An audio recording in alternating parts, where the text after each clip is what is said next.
இன்றைய நித்திய வார்த்தை எரோமியா 31 என் ஜனங்கள் நான் அளிக்கும் நன்மையினால் திருப்தி ஆவார்கள் என்று கர்த்தர் சொல்லுகிறார். ஆம், எனது பிரியமான ஜனமே, கர்த்தர் சொல்லுகிறார், அவர் அளிக்கும் நன்மையினால் நீங்கள் திருப்தி ஆவீர்களாம்.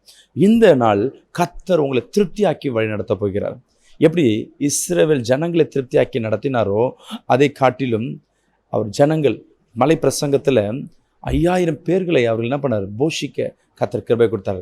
இந்த நாள் கர்த்தர் உங்களை திருப்தியாக்கி வழி நடத்துவார். எந்தெந்த சூழ்நிலையில் திருப்தி இல்லாதபடி உங்கள் வாழ்க்கை இருக்குது, வேலை இருக்குது, நெருக்கங்கள் இருக்குது, இந்த நாள் உங்கள் வாழ்க்கையில் திருப்தியாக்கி வழி நடத்துவார். ஆம், என் அன்பு பிரியமான ஜனம், இந்த திருப்தி ஒரு மனிதனை கிடைக்காதனால தான் அங்கும் இங்கும் அலைந்து கொண்டிருக்கேன். இருதயத்தில் சமாதானம் இருக்காது, ஆரோக்கியம் இருக்காது, சாப்பாடு கூட அவங்களுக்கு நிம்மதி இருக்காது, வாழ்க்கை நிம்மதி இல்லாத சூழ்நிலை. இன்றைக்கும் இந்த சூழ்நிலை நீங்கள் காணப்பட்டு கொண்டிருக்கலாம். இந்த வசனம் உங்களை நோக்கி வந்து கொண்டிருக்கும். ஒரு கதையை சொல்ல விரும்புகிறேன். ஒரு வேலை ஸ்தானத்தில் ஒரு சகோதரர் வேலை செய்து கொண்டே இருக்கு. அவருக்கு நாளுக்கு நாள் வேலை பளு ஜாஸ்தியாக தவிர அந்த கம்பெனியில் அவருக்கு என்ன இல்லை, இம்ப்ரூவ்மெண்ட்டே கிடைக்கல, அதில் அவருக்கு ப்ரமோஷனே கிடைக்கல. அந்த சூழ்நிலையில் தான் அந்த நபரை ஒரு நபர் சந்திக்கிறார். அவர் யாருன்னா, ரட்சிக்கப்பட்ட ஒரு தேவ மனிதன், கிறிஸ்துவை அறிவிக்கிறார். இந்த சகோதரனுக்கோ வாழ்க்கையில் நிம்மதியில், வேலையிலும் திருப்தி இல்லை, குடும்ப வாழ்க்கையிலும் திருப்தி இல்லை, அவர் ஓட்டுற வாகனமும் திருப்தி இல்லை, திருப்தி இல்லாத சூழ்நிலை. அவருக்கு பொறுத்தவரையும் மைண்டில் என்னன்னா, நான் திருப்தியற்றவன், அதாவது எனக்கு எனக்கு நிரந்தரமாகவும் நிலையாகவும் கிடைக்காது என்று இதே சூழ்நிலை தான். தேவ வார்த்தை அவருக்குள்ள வரும்பொழுது அவர் சொல்லுகிறார், தேவன் உங்களை திருப்தியாக்கி நடத்துவார். இஸ்ரவேல் ஜனங்களை இவ்வாறாக திருப்தி அடைத்தார். வனாந்தரத்தில் நடந்த சூழ்நிலை அவருக்கு ஒரு ஸ்டோரியை சொல்லிட்டு, நீங்கள் தினந்தோறும் இடத்துல ஜெபம் பண்ணுங்க, இரவில் அவர்கிட்ட ஜெபம் பண்ணுங்க. அவர் கேட்குறாரு, ஜெபம்னா என்னன்னு. ஒன்றும் இல்லை, ஒரு மனிதனிடத்தில் பேசுவது போல் நீங்கள் அவர்கிட்ட பேசுங்க அப்படின்னு சொல்லி அமைச்சிருக்காரு. இவரும் என்ன பண்ணுறாரு, தினந்தோறும் உட்காந்து நைட்டான, ஆண்டவரே நீ ரெண்டும் பேசுங்க, எனக்கு வாழ்க்கையில் நிம்மதி இல்லாமல் இருக்குது, திருப்தி இல்லாமல் இருக்குது. ஆனால் நல்ல மனைவி, நல்ல பிள்ளைங்க. இவருக்கு ஒரே ஒரு பிரச்சனை தான், வேலையில் சரியான வருமானம் இல்லாததுனால தான் இவருக்கு எல்லாமே அவருக்கு தெரியுது. இவர் நினச்சிக்கிட்டாரு எல்லாமே எனக்கு குறையணும். கர்த்தருக்கு செய்கிறார். அந்த ஆண்டு கம்பெனியில் ப்ரமோஷனுக்கு எல்லாருக்கும் என்ன பண்ண லெட்டர் கொடுக்குறாங்க. எப்பொழுதும் இவர் கடந்த 10 ஆண்டுகளாக ப்ரமோஷன் வாங்கலை.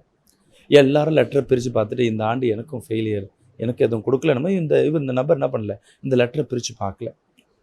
ஏன்னா என்ன இருக்க போது, நல்லா வேலை செய்கிறவங்க, மேனேஜருக்கு, ஓனருக்கு பிடிச்சவங்களுக்கே ஒன்றும் செய்யலை, எனக்கு என்ன செய்ய போகிறேன், லெட்டர் எடுத்துகிட்டு வச்சுட்டாங்க. வீட்டுக்கு போய் கொஞ்சம் நேரத்தில் அவங்க மேனேஜர் கால் பண்ணுறாரு. இவரும் ஃபோன் எடுக்கல. ஏன் கால் எடுக்கலைன்னா, என்ன சொல்கிற போகிறான்ட்டு சும்மா நம்மளை தேர்த்தத்துக்கு பண்ண திருப்தி இல்லாமல் உட்காந்துருக்காரு. மனைவி சொல்கிறேன், சாப்பாடு போடும்போது என்னங்க சாப்பிட்றேன், நல்லா சம்மதி செஞ்சாலும் அவங்கள திட்டுறது. வாழ்க்கை இருக்கும்போது திருப்பி 4 வாட்டி மேனேஜர் அவங்க வலிப்பு சொல்கிறாங்க, மேனேஜர் பேசுகிறாள் என்னென்னு கால் பண்ணி போயிடுங்க. அந்த ஆள் கிடக்கிறாமா, சும்மா ஏதாவது ப்ரொமோஷன் இல்லை, அடுத்த வருஷம் பண்ணித்தரேன்னு சொல்லுவாங்க. சரி எடுத்து தான் சொல்லி பேசுங்களேன், அவருக்கு மரியாதை கொடுங்கன்னா ஃபோன் எடுக்கிறாரு. எடுத்தாலோ சார்னு சொல்லணும், நீ கவரை பிரித்து பார்த்தியா அப்படின்னோனையும், இல்லை நீ பிரித்து பாரு, உனக்கு திருப்தியான ஒரு சூழ்நிலை இருக்கும். அந்த திருப்தி என்ற வார்த்தையை அவர் சொல்கிறார்.